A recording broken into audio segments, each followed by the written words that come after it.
इलाहाबाद वाले कवि सूर्यकांत त्रिपाठी निराला की आपने वो कविता तो सुनी होगी, वह तोड़ती पत्थर देखा मैंने उसे इलाहाबाद के पथ पर। जी हाँ, यह सामने से पैदल चलती जो महिला दिखाई दे रही है, उसके सौंदर्य का वर्णन अगर छोड़ दें तो यह उस महिला की, जो पत्थर तोड़ती महिला थी निराला की, उसकी अपनी नातिन है रिश्ते में। आप अक्सर पूछते हैं, जूझते हैं, टीवी चैनल देखते हैं, अखबार में आंकड़े खोजते हैं कि हमारे मुल्क का कितना विकास हुआ है। तो जी हाँ, इस औरत को देखिए और उस विकास को तलाशिए कि यह औरत सूरत राज्य गुजरात, मोदी जी का वह गुजरात जो विकास का मॉडल है, वहाँ से पैदल चली है और उत्तर प्रदेश का विकास का जो मॉडल है, जो आदित्यनाथ के हिस्से है, उसके इलाहाबाद तक आई है। और इलाहाबाद पहुंचने के बाद सूरत से चलकर और इलाहाबाद आने तक इसका इस देश में इतना ही विकास हुआ है कि सूर्यकांत त्रिपाठी निराला ने जब वह कविता लिखी थी, वह तोड़ती पत्थर, तो उस समय वह अकेली थी, लेकिन उसकी नातिन के साथ विकास जुड़ा है कि उसकी गोद में अब झुलसता हुआ एक बच्चा भी है। इतना ही विकास हुआ है हमारे मुल्क का। खैर, हमारी बात पर आपको क्यों भरोसा हो, अभी फिलहाल इस औरत को सुनिए क्या कहती है। कहाँ से आ रहे हो बेटा? पूना से सूरत। और कहाँ जा रहे हो? इलाहाबाद। आप पानी पीना है, ठंडा पानी है, अच्छा बढ़िया। आ जाओ बेटा। सूरत से आ रहे हैं, इलाहाबाद जा रहे हैं। ये बच्ची को कैसे संभाल रही है बेटा तू? अब आइए जरा दूसरे सीन से टकराते हैं। जरा इस गाड़ी को देखिए। यह गाड़ी जो है, यह सीमेंट और गिट्टी और बालू को मिक्स करने के लिए है। इसमें से इस वक्त गारा नहीं निकल रहा है ईंट पत्थर रोड़े का, बल्कि इंसान निकल रहे हैं। आपने नाम तो सुना होगा ब्रह्मा का, उन्होंने ही शायद इस विश्व की उत्पत्ति की, ऐसा हमारा हिंदू धर्म ग्रंथ कहते हैं। हमने तो पढ़ा नहीं, हमने सुना है बाबाओं से और तमाम पंडितों पुरोहितों से। तो जरा देखिए कि यह भी प्रकृति का एक हिस्सा है जहाँ से ये मजदूर निकल रहे हैं। और कहा जाता था कि ब्रह्मा ने इस मुंह से इनको पैदा किया, छाती से इनको पैदा किया और अंग विशेष के खास हिस्से से शूद्रों को पैदा किया। यह सीन कुछ वैसा ही दिख रहा है कि यह मजदूर आज़ादी के 70 साल बाद कहाँ से पैदा हो रहे हैं। जरा उसका छोटा सा यह छिद्र देखिए और अपने लोकतंत्र का वह विशाल मंदिर भी, जिसको बनाने के लिए कल ही सरकार ने 20,000 करोड़ रुपए की मंजूरी दी है। जी हाँ, हमारी सरकारों के पास इतना पैसा नहीं है कि वह रोज इस देश के मजदूरों को 20 रुपए का खाना खिला सकें।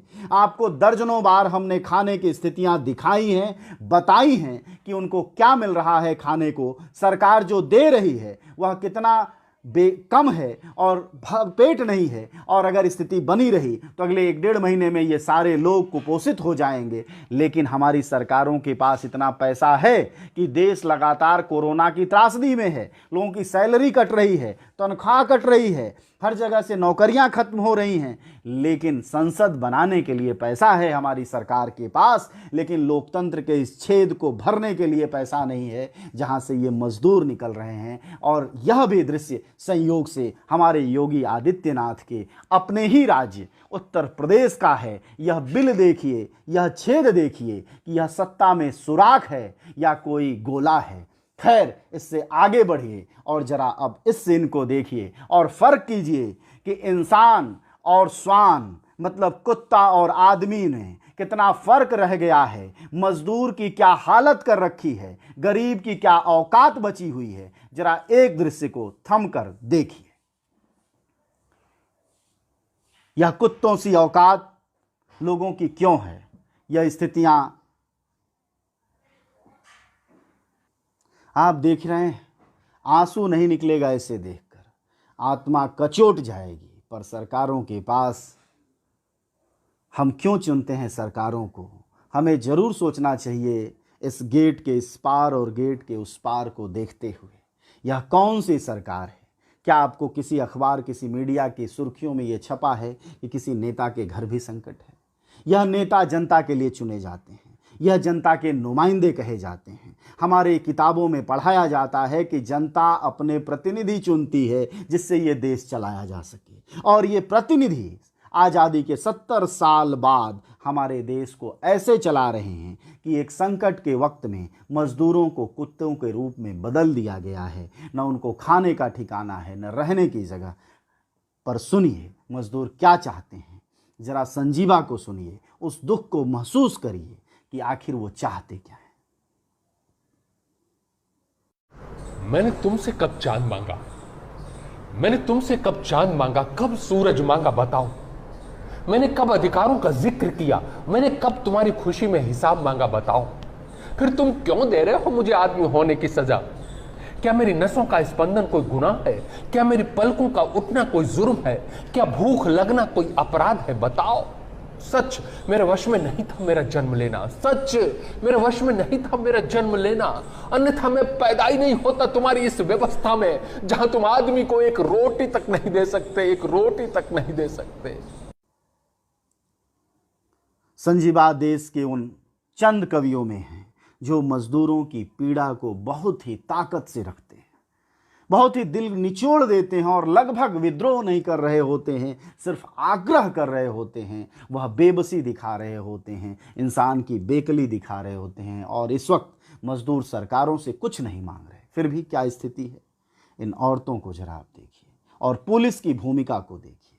जिन पुलिस वालों पर आप फूल बरसाने की बात करते हैं, उन पुलिस वालों की जो स्थिति है वह आम तौर पर यह है कि मजदूरों पर वह सर्वाधिक जुल्म ढाने वाले एक अवतार के रूप में इस कोरोना के बीच प्रसिद्ध हुए हैं। यूं भी वो कम अत्याचार नहीं ढाते रहे हैं, लेकिन इस बीच जो उनकी भूमिका है वह बताती है कि वह सूखी हुई हड्डियों में से भी निचोड़ लेना चाहते हैं।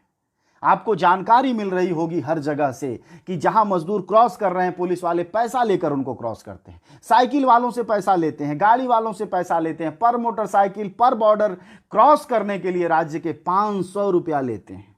और फिर ले भी क्यों नहीं, जब हमारी सरकार ही ले रही है तो पुलिस वाले किस खेत की मूली हैं, वो ईमानदारी का कौन सा सुरमा है।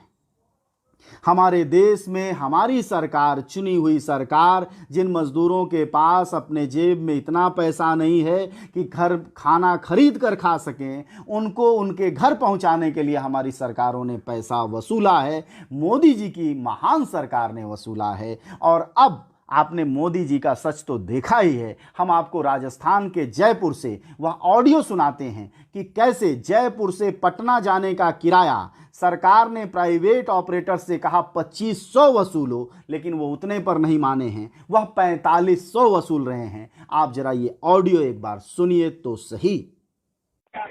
हेलो, हाँ जी सर, हम फोन किए थे आपको पटना के लिए अभी थोड़ी देर पहले। हाँ, पटना के लिए आ जाएगी कंप्लीट। पटना अच्छा, का पकड़ जाए, क्या करना होगा हमको? सेम है ना। पटना कितनी सवारी है आपके पास? पटना की 28 अब 40 सवारी है वैसे तो हमारे पास। 40 सवारी मिल जाएगी भैया, 28 सवारी एक गाड़ी मिल जाएगी। अच्छा, कितना? 4500 रुपए किराया है। 4500। और कैसे हाँ। क्या कैसे जाना होगा, क्या बताना होगा, किसको बताना होगा? भैया लिस्ट बना लो, आपके नाम, पिताजी का नाम। देखो आप कैसे लिस्ट बनाओगे, नाम लिखो पहले, जी फिर जी। पिताजी का नाम लिखो, हाँ हाँ फिर उसका आगे आप वो लिखो मोबाइल नंबर और आधार नंबर लिख दो। जी। करम तो दे दे, ठीक है ना। है। फिर मेरे को कॉल कर लेना, फिर एडवांस लेके आ जाना मेरे पास इंडिया गेट। अच्छा, एडवांस जल्दी बताओ आप, 12 बजे से पहले पहले। हाँ, 12 बजे से पहले पहले।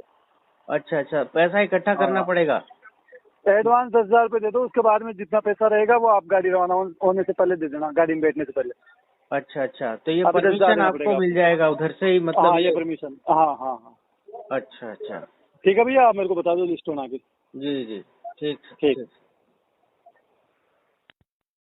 आपने सुना कि क्या वसूली चल रही है। सरकार ने तय किया है, पुलिस ने कहा है 2500 और ये ले रहे हैं 4500। हम पूछते हैं वह 2500 भी मजदूर कहां से देगा? क्या सरकारें इतनी नैतिक हैं कि ये 2500 रुपया कहां से देगा? क्या सरकारों ने अपने खर्च कम कर दिए? क्या सैलरी बंद हो गई? क्या यह अरबों खरबों की संपत्ति के मालिकान हमारे पूंजीपति और हमारे ये नेता दरिद्र हो गए हैं जो इनकी ये हालत है? अगर नहीं तो इस पर सवाल उठना ही चाहिए। आज राष्ट्रीय जनता दल ने अपने ऑफिशियल ट्विटर हैंडल पर लिखा है कि 5 किलो के चावल पर हस्ताक्षर करा के, अनाज पर हस्ताक्षर करा के सिर्फ 2 से 3 किलो दिया जा रहा है। यह हमारा देश है, इसे हमने चुना है। पर आखिर में मैं अपनी बात खत्म करूं उससे पहले चंद सवाल आपके साथ जरूर करना चाहूँगा और साझा भी, कि क्या आपको नहीं लगता कि पिछले 6 सालों में जिन बातों को लेकर हम खुश थे वो क्या थे? आप याद करिए। अगर नहीं याद आ रहा है तो आजकल आप लॉकडाउन में हैं, हम आपको याद दिला देते हैं, लेकिन आप सोचिएगा, क्योंकि आपके साथ अब मैं तो अपने हिस्से का ही सोच सकता हूं, आपको अपने हिस्से का सोचना होगा। किस बात पर खुश थे? धारा 370, 3 तलाक, याद करिए, फिर से याद करिए, राम मंदिर का फैसला, याद आया ना? और कुछ याद करिए, लौ जिहाद, और कुछ याद कर लीजिए, दंगा फसाद, और भी अगर ना याद आ रहा हो तो हिंदू और मुसलमान। और जरा अपनी आत्मा से पूछिए, अपनी ज़िंदगी से पूछिए, अपने रिश्तेदारों से पूछिए, फंसे हुए मजदूरों से पूछिए, बंद पड़े घरों में कामगारों से पूछिए, नौकरी जा रहे लोगों से पूछिए, और खुद भी बताइए अपने आप को कि आखिर इन तमाम फैसलों से, सरकार के इन्हीं फैसलों से तो खुश थे। इसी पर तो मोदी मोदी कहा जा रहा था, लेकिन इससे मिला क्या? 3 तलाक, धारा 370, 35A, इससे क्या मिला हमें? जिससे मंदिर निर्माण से क्या मिला हमें? जिससे मिलना है, यानी सरकार को जो करना था उसने नहीं किया। हमें लॉलीपॉप थमाया, हमें लपू झंगा समझा और हमको उल्लू बनाया। राष्ट्रीय स्तर पर यह सरकार देश की जनता को बुर्बक समझती है, उल्लू बनाती है और हम उसको भुगतते हैं। क्या अब भी हमें यह नहीं समझ में आ रहा कि यह सरकारों का काम है? क्या अब भी हमें ये नहीं समझ में आ रहा कि इससे संकट जो हमारे देश पर आया है वह सिर्फ और सिर्फ सरकार की वजह से आया है, उसकी नीतियों की वजह से आया है, उस पर अविश्वास की वजह से आया है? ये जो सरकार जिस देश में जाति और धर्म के नाम पर, ऊंच और नीच के नाम पर जनता को लड़ाती रहेगी, उस देश की जनता को संकट के समय में, याद रखिएगा, ऐसे ही भुगतना होगा। इसका कोई उपाय नहीं है। अगर कोई उपाय निकल सकता है तो लॉकडाउन के जो बचे हुए दिन हैं उन दिनों में ज़रा सोचिए कि पिछले 6-7 सालों में या उससे पहले की भी सरकारों ने सिवाय जाति धर्म ऊंच नीच के क्या किया है। खासकर इस सरकार ने, जिसको आप मोदी मोदी कहते हैं, उन्होंने इन 6-7 चीज़ों के अलावा आपको किन चीज़ों से खुशियाँ दी हैं? और अगर आपको इन्हीं बातों से खुशी मिलती है, धारा 370 से, 35A से, तो फिर आप अपनी रोटी की फिक्र छोड़ दीजिए, रोजगार की फिक्र छोड़ दीजिए और आज भी आप आज़ाद हैं, अपने घरों में बैठे रहिए, मोदी मोदी करिए और 3 तलाक से लेकर 35A और धारा 370 और राम मंदिर, ये सब गिनाते रहिए। और साथ में थोड़ा कम पड़ जाए तो ट्रंप के स्वागत को याद कर लीजिए और आनंद बनाए रखिए।